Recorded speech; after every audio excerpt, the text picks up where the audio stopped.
이 시간 하나님이 계시니 절망하지 말고 소망을 가집시다. 하나님이 계시니 절망하지 말고 소망을 가집시다 라는 제목으로 하나님 말씀 증거하겠습니다. 사람이 이 땅의 삶을 살아가면서 당하는 일들의 종류들이 참 다양합니다. 이러한 일들 중에서 우리가 정말 신경을 쓰고 관심을 가져야 될 일이 있고, 신경 쓰지 말고 좀 뒤로 넘겨야 될 일이 있습니다. 어떤 일에 우리가 정말 집중하고 살아야 되는가, 이게 우리의 인생의 아주 중요한 관건 중에 한 가지입니다. 오늘은 본문 말씀을 근거로 해서 하나님이 계시기 때문에 절망하지 말고 소망을 갖자. 소망을 갖고 하나님 때문에 소망의 은혜를 이루는 사람, 어느 곳에 관심을 가져야 되는가, 어느 것은 좀 이렇게 뒤로 보내야 되는가, 그것에 대한 말씀을 듣게 될 것입니다. 말씀을 들으면서 우리 제1교회 모든 성도님들, 주님께서 말씀하시는 대로 이 땅에 힘들고 어려운 절망의 일이 있을 때에도 하나님 때문에 분명히 소망을 가지시기 바랍니다. 더 나아가서 하나님 때문에 소망을 갖기 때문에 세상에 절망스러운 원인이 되는 일들은 좀 뒤로 합시다. 우리 하나님의 은혜만 붙들고 주님만 바라보면서 소망 가운데 살아갈 수 있는 우리 제1교회 성도님들 주 안에서 모두 될 수 있기를 주님의 이름 간절히 축원합니다. 첫 번째 따라하겠습니다. 본능을 따르지 말고 하나님의 은혜를 봅시다. 모든 사람에게는 본능이 있습니다. 본능의 종류가 많이 있죠. 먹고 싶어서 있는 식욕, 또 잠자고 싶은 것, 그런 것, 모든 이런 여러 가지 본능들인데 그 중에 가장 중요한 본능이 살고자 하는 거죠. 다 살고자 하는 본능 때문에 나머지 본능들이 있는 것입니다. 죽음의 순간이 다가오게 되면 이 살고자 하는 본능이 발동하게 되면 초인적인 힘을 드러내게 됩니다. 그래 보면 어떤 사람들이 가끔 이야기하는 내용을 보게 되면 평상시에는 이게 겨우 올라갈래도 안 될 만한 그런 담장을 급한 상황이 되니까 훌쩍 뛰어넘었더라, 뭐 이런 얘기들을 하는 경우도 있죠. 그런데 사람이 이렇게 살고자 하는 뛰어나고 놀라운 본능도 있지만 한편으로는 죽고 싶어하는 본능도 있습니다. 참 희한한 일입니다. 살려고 하는 의지가 있는 반면에 동시에 죽으려 하는 의지도 있다라는 것입니다. 인간에는 죽고 싶은 본능이 있다라는 것입니다. 그래서 본능을 따라가면 사람은 결국은 어느 쪽이든지 망하는 길로 갈 수밖에 없게 되어 있습니다. 이것이 인간의 실존입니다. 오늘 본문 열왕기상 19장의 내용을 보게 되면 이런 아주 아이러니한 내용이 나와 있습니다. 아합과 그의 왕후 이세벨이 대노하여서 엘리야를 죽이겠다고 합니다. 이유는 엘리야가 한번 기도하니까 3년 반 동안 비가 안 왔어요. 온 나라가 비가 안 와가지고 가뭄이 들어서 난리가 났습니다. 왕을 원망하고, 그러니까 끊임없이 엘리야를 찾으려 하는데 찾질 못합니다. 엘리야를 나중에 죽이려 하는데도 결국 못 찾아 못 죽입니다. 그런 가운데 엘리야와 함께 바알과 아세라 선지자 850명이 갈멜산에서 대결을 합니다. 누가 진짜 참신인가를 대결. 그때 850명의 선지자들이 뭐 난리를 부리는데도 꼼짝도 하지 않습니다. 그때 엘리야가 하나님 앞에 간절히 기도하니 하늘에서 불이 내려와 제단에 있는 모든 것들을 다 불사릅니다. 이거를 보니까 그동안 엘리야를 욕하고 비난했던 사람들이 다 이야기하기를, 이야, 엘리야가 진짜구나, 하나님이 진짜구나 하면서 엘리야의 말에 따릅니다. 그리고서 그동안 속았다고 분하여서 이 사람들이 엘리야 명령에 따라 전부 다 바알과 아세라 선지자 850명을 기손시내로 데려가서 다 목을 쳐서 죽여버립니다. 이 일이 있고 나니까 이 바알과 아세라 선지자들을 그동안 길러왔던 이세벨 왕후가 엘리야를 죽이겠다고, 반드시 죽이겠다고 맹세합니다. 이 사실을 엘리야가 통보를 받게 됩니다. 통보를 받고 나서 성경에 쓰인 대로 보게 되면 3절에 보면 생명을 위하여 도망하였다고 합니다. 살기 위해서 멀리 도망하였습니다. 천신만고 끝에 안전한 곳으로 엘리야가 피신하였습니다. 피신하였으면 이제 살았으니까 안전했구나, 이제는 살았구나 라고 안도의 삶을 쉬고 끝나는 것이 아니라, 희한한 것은요, 이번에는 죽고 싶어 합니다. 어떻게 된 일입니까? 살기 위해서 그렇게 도망해 놓고 정작 살고 나니까, 이제 살만해지니까 죽고 싶어 하다라는 것입니다. 하나님, 이제 됐습니다. 죽여주십시오. 죽었으면 좋겠습니다라고 그렇게 얘기하고 있는 것입니다. 사람들이 죽고 싶어 하기는 하지만 죽임 당하고 싶어 하진 않습니다.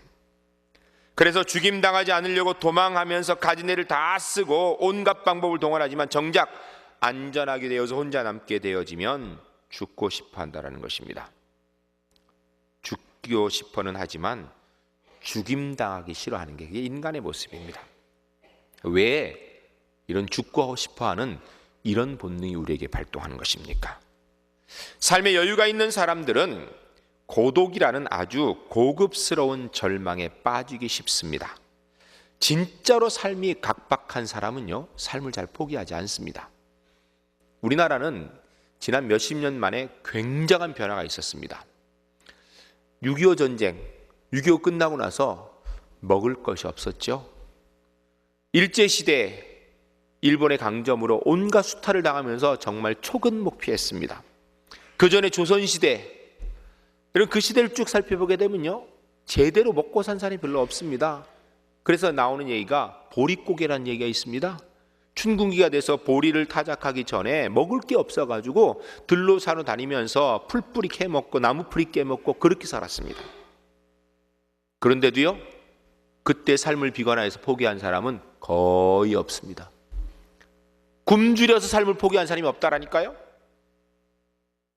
그런데 지금은 흰쌀밥에 고기를 먹고 배를 두드리고 살고 있는데도 OECD 국가 가운데 우리나라가 자살률 1위예요. 조사를 해보면요, 잘 사는 나라일수록요 자살률이 높아집니다. 점점. 대체 어떻게 된 것입니까? 사람들은 삶의 여유를 느끼면 처음엔 좋아합니다. 그러다 조금 지나면은 식상해지기 시작합니다. 그게 별로 그렇게 감사하게 느껴지지 않아요.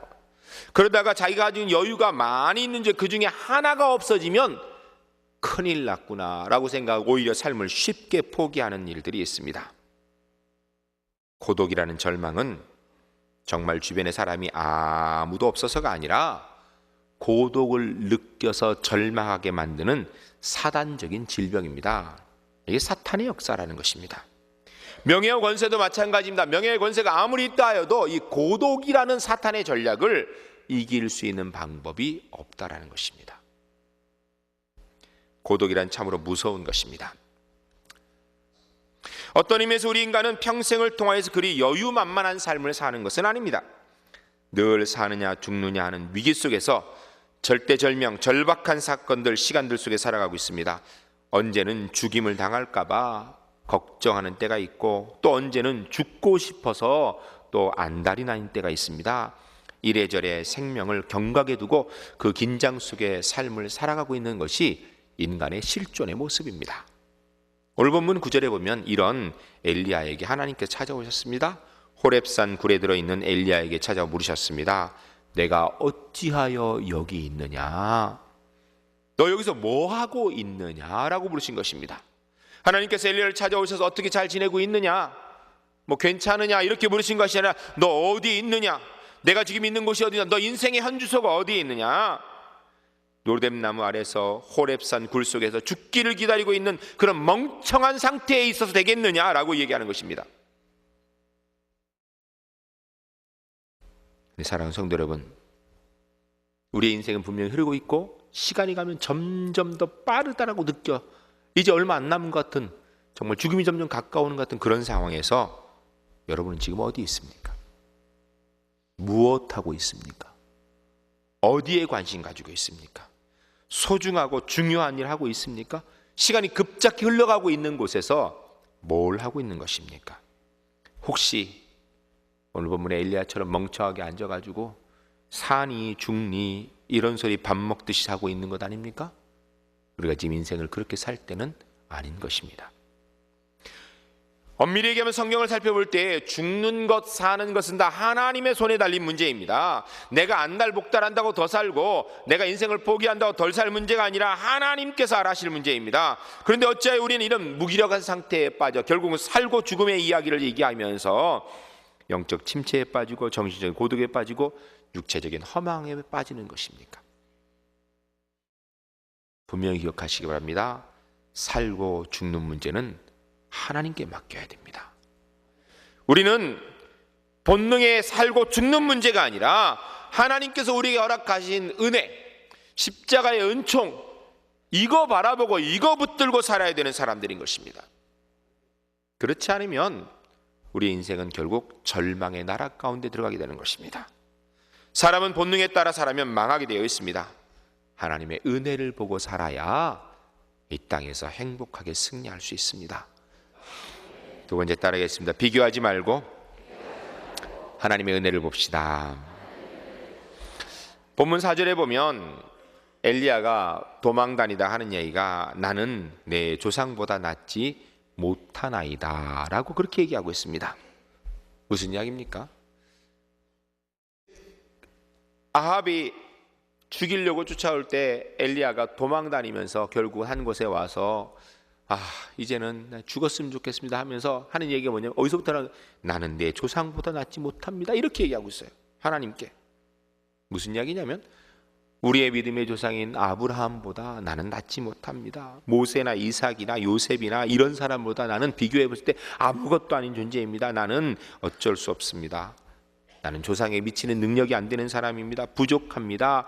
실패한 존재입니다 라고 이렇게 시인하는 것입니다. 겸손한 것 같지만 사실은 심각한 문제가 있는 것입니다. 언제 하나님께서 엘리야를 믿음의 조상들과 비교한 적이 있습니까? 절대 없습니다. 엘리야 자신이 비교하고 있어서 문제가 되는 것입니다. 여러분, 엘리야가 어떤 사람입니까?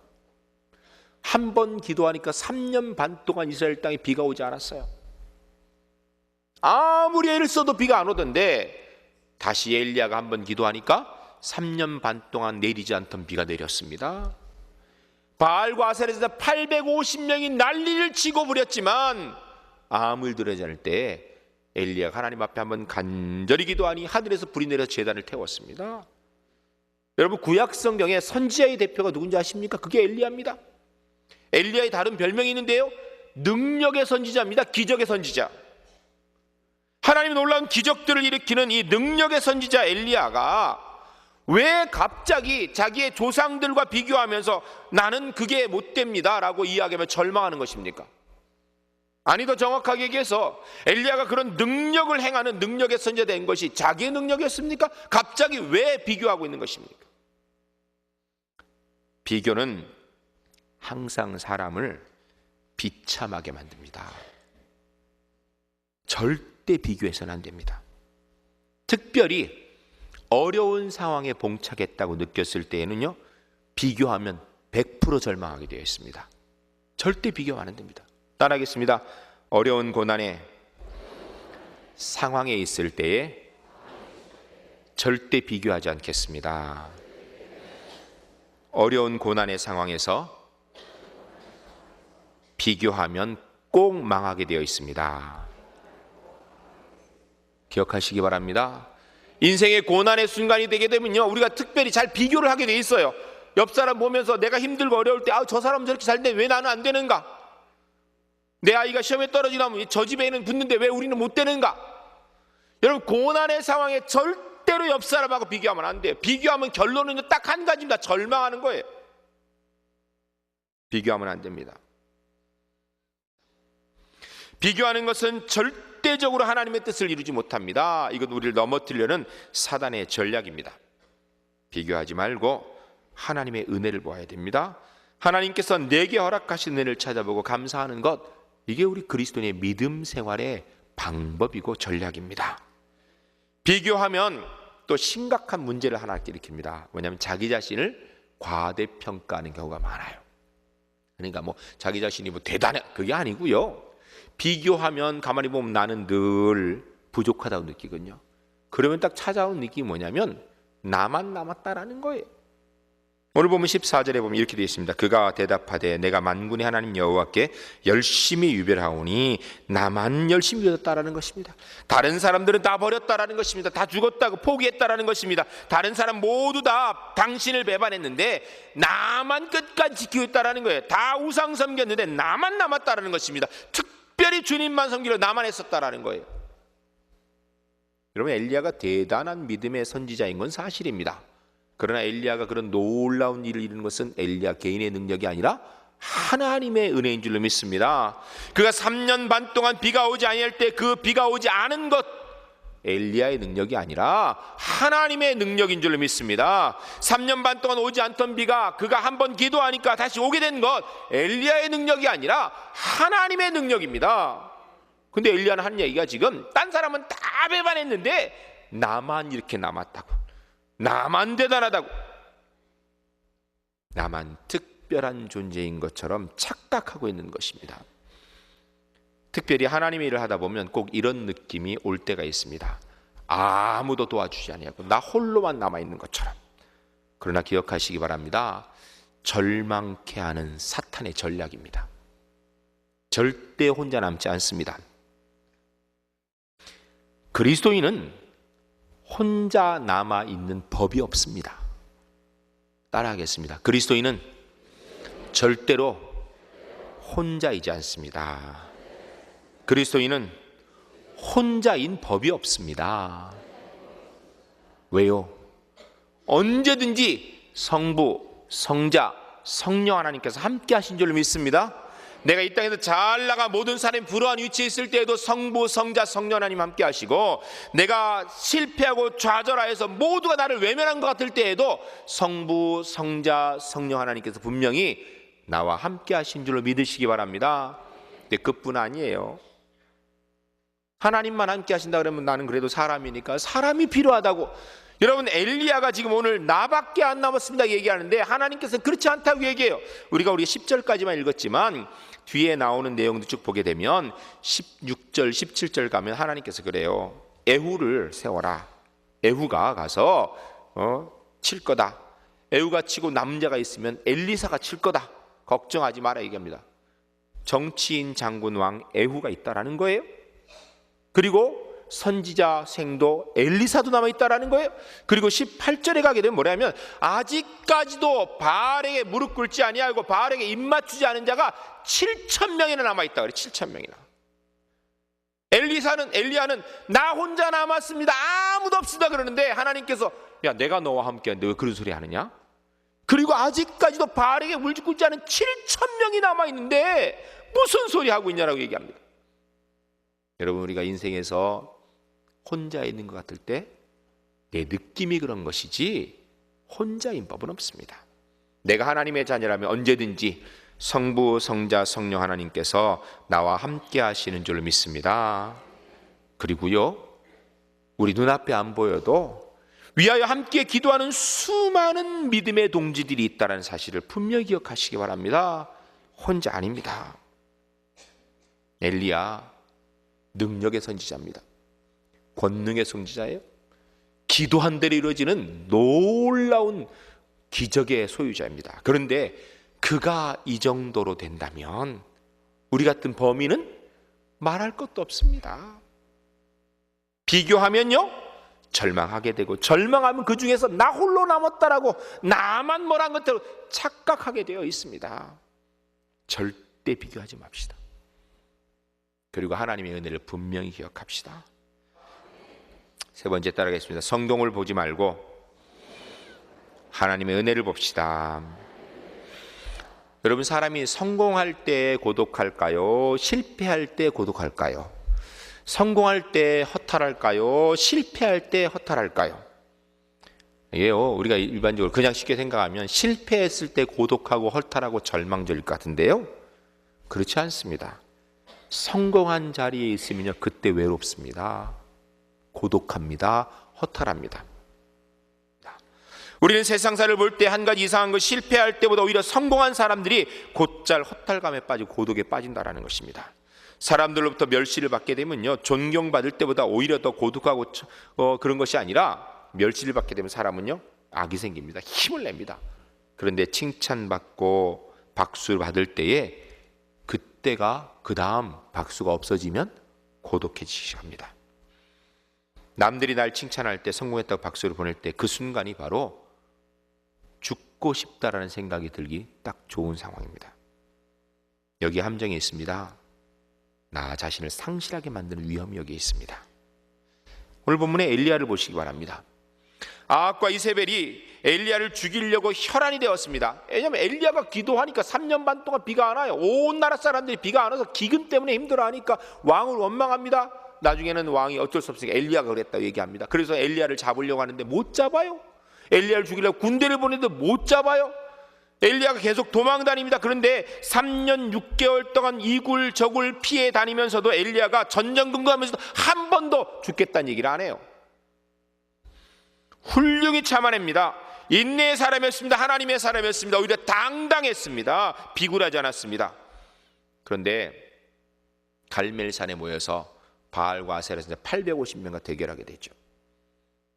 거기에서 850명이 온갖 방법을 동원하나 하늘의 응답이 없습니다. 엘리야가 간절히 기도하니 하늘에서 불이 내려와서 그 제단을 삶아놨다는 거예요. 사람들이 열렬히 환영하고 결국은 그들을 단칼에 다 처결합니다. 그리고 엘리야가 간절히 기도하니 3년 반 동안 오지 않던 비가 내리기 시작합니다. 한마디로 승리의 절정, 성공의 절정에 달합니다. 인간적으로. 그때에 통쾌한 승리를 맛보고 이방 선지를 다 물리치고 문제를 해결하고 승리의 영광 가운데서 행복할 줄 알았더니 복잡한 문제가 생겼습니다.